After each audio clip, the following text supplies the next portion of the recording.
তোমরা যারা ক্যালকাটা ইউনিভার্সিটির আন্ডারে 7 সেমিস্টার রাষ্ট্রবিজ্ঞান অনার্স কোর্সের ছাত্রছাত্রী আছো, তোমাদের জন্য আজকের ক্লাস খুবই গুরুত্বপূর্ণ। আজকের ক্লাসে তোমাদের ডিএসসিসি 20 পেপার অর্থাৎ হিউম্যান রাইটসের ওপর যে পেপারটি আছে এই পেপার থেকে গুরুত্বপূর্ণ 3টি প্রশ্নের উত্তর নিয়ে আলোচনা করব।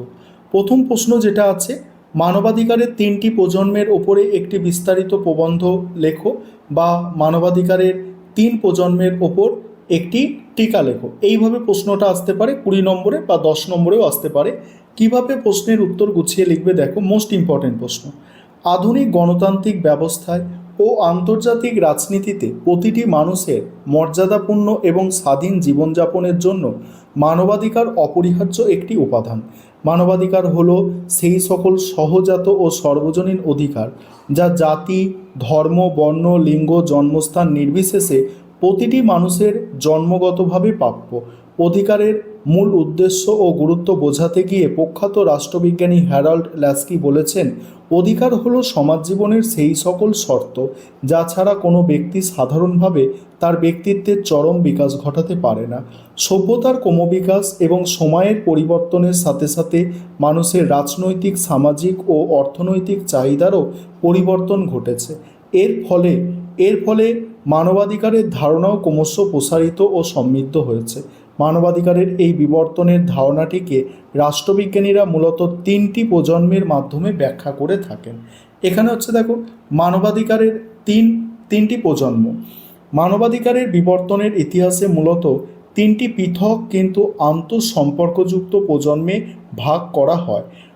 1979 সালে আন্তর্জাতিক মানবাধিকার সংগঠন ইন্টারন্যাশনাল ইনস্টিটিউট অফ হিউম্যান রাইটসের প্রথম মহাসচিব এবং বিশিষ্ট ফরাসি আইনজ্ঞ কারেল ভাসাক ফরাসি বিপ্লবের 3টি মূল আদর্শ স্বাধীনতা, সাম্য ও ভ্রাতৃত্ব বোধের ওপর ভিত্তি করে মানবাধিকারের এই বিভাজন করেন।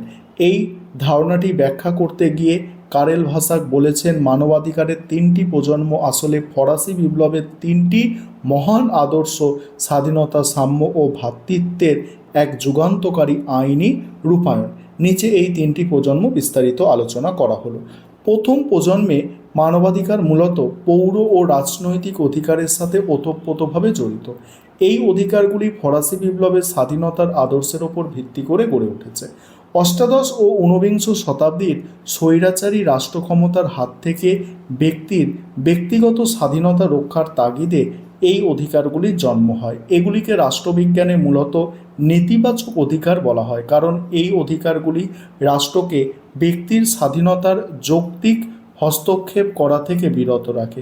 জীবনের অধিকার, তারপর হচ্ছে দাসত্ব থেকে মুক্তির অধিকার, স্বাধীনভাবে মত প্রকাশের অধিকার, ধর্ম পালনের স্বাধীনতা, অবাধে চলাফেরার অধিকার এবং ভোটাধিকার, এই সবই প্রথম প্রজন্মের মানবাধিকারের অন্তর্ভুক্ত।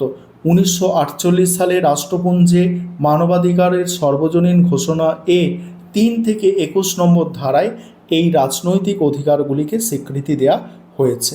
তারপর দ্বিতীয় প্রজন্মের মানবাধিকার বলতে মানুষের অর্থনৈতিক, সামাজিক ও সাংস্কৃতিক অধিকারকে বোঝায়। শিল্প বিপ্লবের পরবর্তী সময় এবং বিংশ শতাব্দীতে সমাজতান্ত্রিক ধ্যান ধারণার প্রসার ও শ্রমিক আন্দোলনের ফলে এই অধিকারগুলি আন্তর্জাতিক স্বীকৃতি লাভ করেছে।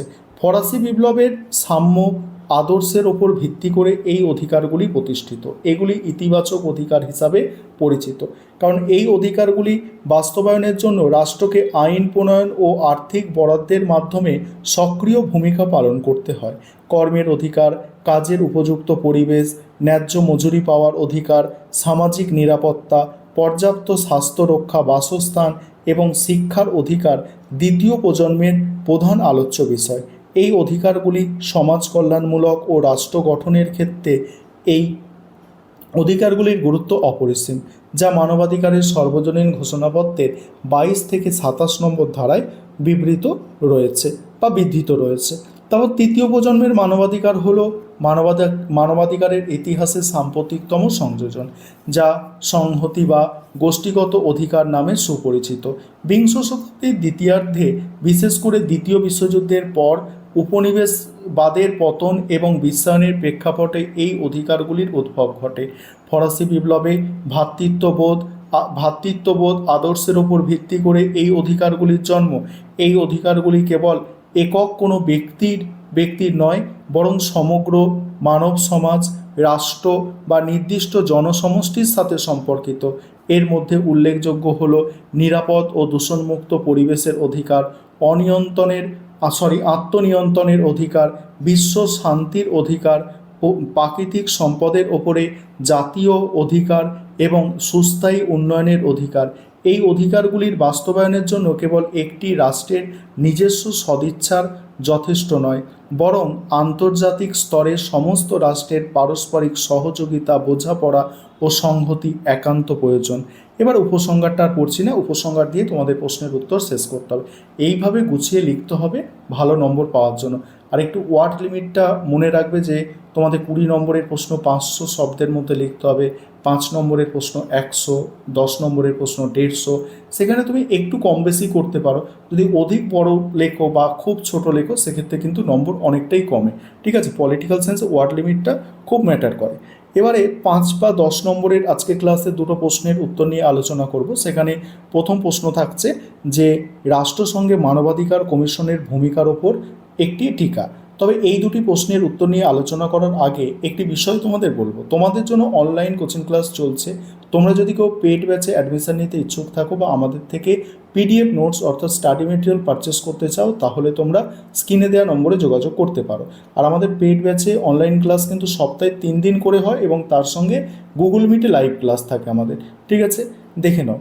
এখানে এই প্রশ্নের উত্তরটা দেখো, মানবাধিকার কমিশনের ওপর টিকা যেটা বলা হচ্ছে, রাষ্ট্রসংঘে মানবাধিকার কমিশন 1946 সালে রাষ্ট্রসংঘের অর্থনৈতিক ও সামাজিক পরিষদের একটি কার্যকারী সংস্থা হিসাবে প্রতিষ্ঠিত হয়। বিশ্বজুড়ে মানবাধিকার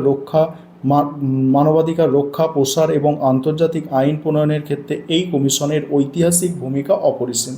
প্রথমত, আন্তর্জাতিক স্তরে মানবাধিকারের সুস্পষ্ট রূপরেখা নির্ধারণে এই কমিশন সবচেয়ে গুরুত্বপূর্ণ কাজ করেছে।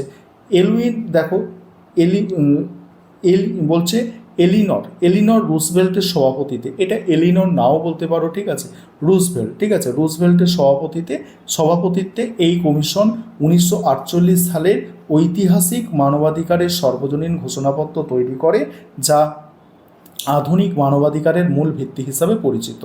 এছাড়া 1966 সালে আন্তর্জাতিক পৌর ও রাজনৈতিক অধিকার সনদ এবং অর্থনৈতিক, সামাজিক ও সাংস্কৃতিক অধিকার সনদ প্রণয়নেও এর মুখ্য ভূমিকা ছিল, যা একত্রে আন্তর্জাতিক মানবাধিকার বিল নামে খ্যাত। দ্বিতীয় হচ্ছে, সারা বিশ্বে কোথায় কিভাবে নারী, শিশু, সংখ্যালঘুদের অধিকার লঙ্ঘিত হচ্ছে তার উপর তীক্ষ্ণ নজরদারি চালানো এবং তদন্ত করার জন্য কমিশন বিভিন্ন স্পেশাল রিপোর্টিয়ার এবং ওয়ার্কিং গ্রুপ নিয়োগ করে। তৃতীয় হচ্ছে, সদস্য রাষ্ট্রগুলিকে নিজ নিজ দেশে মানবাধিকার রক্ষায় প্রয়োজনীয় আইনি পরিকাঠামো তৈরিতে সাহায্য করা, অসাম্য দূর করা এবং বিশ্বব্যাপী মানবাধিকার সম্পর্কে সাধারণ মানুষের মধ্যে সচেতনতা বৃদ্ধি করা এবং অন্যতম প্রধান কাজ ছিল।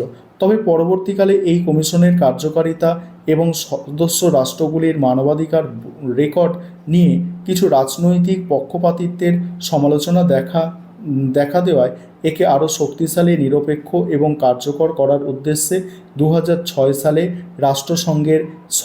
রাষ্ট্রসংঘের সাধারণ সভা এই কমিশনের পরিবর্তে মানবাধিকার পরিষদ গঠন করে। এতদসত্ত্বেও আন্তর্জাতিক মানবাধিকার আইনের বিকাশ এবং বিশ্বব্যাপী মানবাধিকার আন্দোলন প্রাতিষ্ঠানিক রূপদানে এই কমিশনের গঠনমূলক ভূমিকা রাষ্ট্রবিজ্ঞানের ইতিহাসে একটি যুগান্তকারী অধ্যায়। তারপরে কি বলা হচ্ছে দেখো, ভিয়েনা ঘোষণাপত্রের মূল বিষয়বস্তু কী ছিল। 1993 সালে অস্ট্রেলিয়ার রাজধানী ভিয়েনায় অনুষ্ঠিত রাষ্ট্রসংঘের বিশ্ব মানবাধিকার সম্মেলনে গৃহীত ভিয়েনা ঘোষণাপত্র এবং কর্মসূচি আন্তর্জাতিক মানবাধিকারের ইতিহাসে একটি অত্যন্ত গুরুত্বপূর্ণ মাইলফলক। প্রথমত হচ্ছে, এই ঘোষণাপত্রে স্পষ্টভাবে স্বীকৃতি দেওয়া হয় যে সমস্ত মানবাধিকার সর্বজনীন, অবিভাজ্য এবং পরস্পর নির্ভরশীল এবং আন্তঃসম্পর্কযুক্ত। অর্থাৎ রাজনৈতিক ও পৌর অধিকারের সাথে অর্থনৈতিক ও সামাজিক অধিকারের কোনো ভেদাভেদ নেই। এটিকে বাদ দিয়ে বলছে, একটিকে বাদ দিয়ে অপরটি সম্পূর্ণ হতে পারে না। দ্বিতীয়ত হচ্ছে, ভিয়েনা ঘোষণাপত্রেই প্রথমবার উন্নয়নের অধিকারকে একটি অবিচ্ছেদ্য এবং সহজাত মানবাধিকার হিসাবে আন্তর্জাতিক স্তরে দৃঢ়ভাবে প্রতিষ্ঠা করা হয়। তৃতীয়ত, নারী অধিকারের প্রশ্নে এই সম্মেলন এক যুগান্তকারী পদক্ষেপ গ্রহণ করে। তারপরে কি বলা হচ্ছে দেখো, স্পষ্টভাবে ঘোষণা করা হয় যে নারী ও কন্যা শিশুর অধিকার হলো সর্বজনীন মানবাধিকারের একটি অবিচ্ছেদ্য অঙ্গ।